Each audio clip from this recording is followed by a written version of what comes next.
How to make attractive and aesthetic physique according to female gaze as a teenager.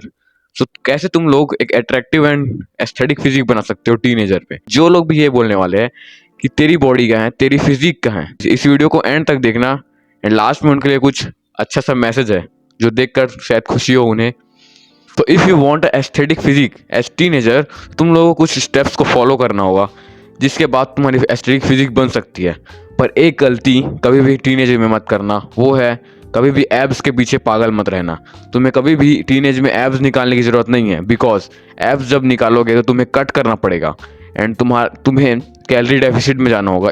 इसके कारण जो तुम्हारी height है वो स्टंट हो सकती है। मैं भी एटलीस्ट 3 सालों से वर्कआउट कर रहा हूँ एंड मैंने बहुत सारे मिस्टेक्स किए हैं जिनकी वजह से मेरी बॉडी बनते बनते रह गई, या फिर मैंने बहुत सारा प्रोग्रेस भी किया है। देखो, मैं एक्सपेक्ट कर रहा हूँ कि तुम लोग जिम नहीं जाते, क्योंकि most of the Indian parents अपने बच्चों को जिम जाने नहीं देते, क्योंकि उनकी हाइट रुक सकती है और बहुत सारी चीज़ें अदर रीजंस फालतू के। पुशअप कर लो तो हाइट रुक जाएगी, पुलअप कर लो तो हाइट रुक जाएगी, एंड बहुत सारे मैनी रीजंस है जो पेरेंट्स देते हैं।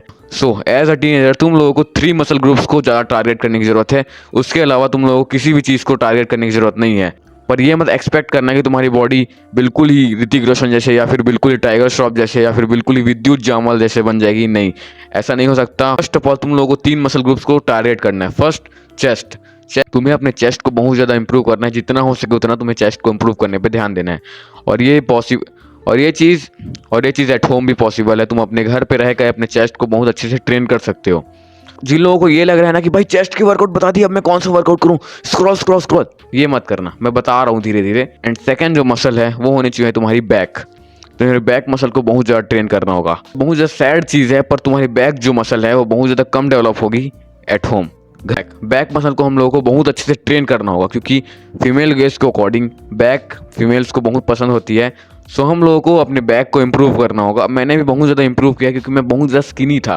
थर्ड मसल इज, तुम्हें पता होगा, लेग्स को ट्रेन करना भी जरूरी है बहुत ज़्यादा। एंड अब मैं बताने वाला हूँ तुम लोगों को वर्कआउट प्लान। 2 कैटेगरी के लोग होंगे। एक होंगे जिन्होंने आज तक एक्सरसाइज नहीं की है, आज तक एक पुशअप नहीं मारा है, आज तक एक डंबल नहीं उठाया है, आज तक एक पुलअप नहीं किया, आज तक डेड हैंग भी नहीं किया, वर्कआउट्स करते हैं अभी या फिर वर्कआउट्स करते थे, रिजल्ट नहीं मिले इसी कारण उन्होंने कभी भी एक्सरसाइज नहीं किया आज तक। उनको पुश पुल लेग्स को फॉलो करना है। उन लोग को एक दिन चेस्ट मारना है, एक दिन बैक मारना है, एक दिन लेग्स मारना है। चेस्ट वर्कआउट में तुम लोगों को 3 वर्कआउट्स करने हैं, regular pushups, diamond pushups and wide pushup.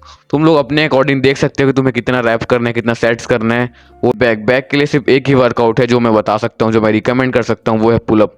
सब लोगों को पता होगा, पर तुम लोग पुलअप कैसे करोगे? तुम पुलअप कैसे करें, कहाँ पर करें पुलअप?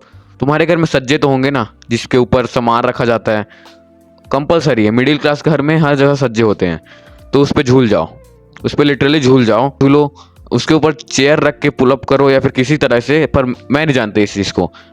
मेरे घर में भी पुलअप बार नहीं है, मेरे पास भी पुलअप बार नहीं है। अगर मैंने पुलअप बार मंगा लिया तो मेरे पापा और मेरे मम्मी दोनों चांटे मारेंगे मेरे को। पुलअप बार वाली पुलअप्स और सज्जे में करने वाली पुलअप्स में अंतर होता है। तुम सज्जे में भले 2 पुलअप कर रहे हो, पर रियल में तुम 5 पुलअप कर सकते हो, क्योंकि बिकॉज ऑफ हाथ उसमें थोड़ा दर्द होता है, उसमें हाथ में छाले पड़ जाते हैं।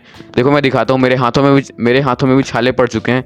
यहाँ पर देखो, ये काले काले जो दिख रहे हैं ना, वो छाले हैं सज्जे में लटकने के।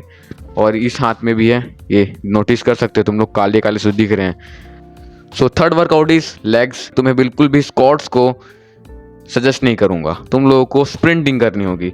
और तुम अगर स्प्रिंटिंग के लिए बाहर नहीं जा सकते, तुम इतने लेजी हो कि तुम बाहर नहीं निकल सकते, तुम्हारे पास जूते नहीं हैं, तुम्हारे पास चप्पल नहीं है, तुम्हारे पैर फटे हुए हैं, कुछ भी है, अननेसेसरी रीजन दोगे, तुम्हारे घर में छत होगी, उस पर सीढ़ियाँ होगी, उस पर ही 10 बार ऊपर से नीचे जाओ और तुम्हारे लेग्स ट्रेन हो जाएंगे ऑटोमेटिकली।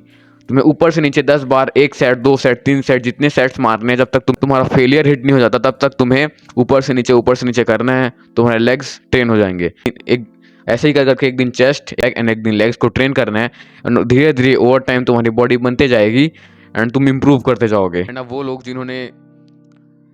लोग जिन्होंने 1-2 बार पुशअप मारी है, 1-2 बार लेग्स मारे, 1-2 बार पुलअप की है, उनको 2 मसल्स को एक दिन में टारगेट करना होगा। चेस्ट मारना, जो मैंने बताया, pushups, diamond pushups and wide pushup, and उसके साथ तुम लोग डिप्स भी मारना, ताकि तुम्हारी ट्राइसेप भी ट्रेन हो। एंड तुम लोग एक दिन में 2 मसल ग्रुप को टारगेट करोगे। नेक्स्ट डे तुम लोगों को अपने बैक एंड बाइसेप को ट्रेन करना है। पुलअप्स शामिल होंगे एंड तुम एक बैग ले सकते। अगर तुम टीनेजर हो तुम्हारे पास पक्का बैग होगा, झूठ मत बोलना। और अगर तुम्हारे पास बैग है, तुम स्कूल जाते हो, तुम्हारे पास बुक्स भी होंगे, बुक्स को बैग में भरो एंड डंबल करना स्टार्ट कर दो। एंड अब जो लास्ट वर्कआउट है लेग्स, जो तुम्हें तीसरे दिन करनी है, उसमें तुम लोगों को स्प्रिंटिंग ही करनी है। That's it the video, do subscribe and keep moving forward. Bye.